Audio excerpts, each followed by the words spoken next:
انہی آل میں سے پہلے فرد جو منبع کوثر سے، مصدر کوثر سے، مخزن کوثر سے نمودار ہوتے ہیں اسے حسن کہتے ہیں، کیونکہ سیدہ منبع کوثر ہے، جہاں سے کوثر جاری ہوگا، اور جو سیدہ سے جاری ہوگا وہ خیر کثیر ہوگا۔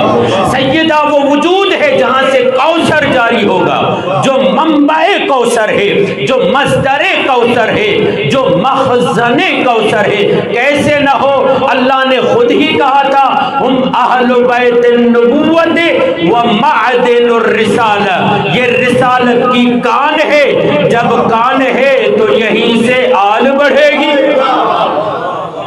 کان کا مطلب کیا ہے؟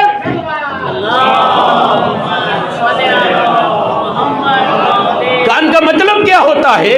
کان کا مطلب یہ ہوتا ہے کہ وہاں پر کوئی کھوٹی نہیں ہے، وہاں پر کوئی کمی نہیں ہے، وہاں سے فیض جاری ہوتا رہے گا۔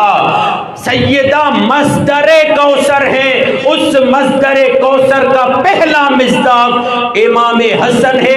جب امام حسن متولد ہوئے تھے، صحابیوں نے نہیں، خود رسول نے مدینے میں چراغاں کروایا تھا۔ رسول چراغاں کروائے تو صحیح، ہم چراغاں کرائیں تو بدعت ہو جاتی ہے۔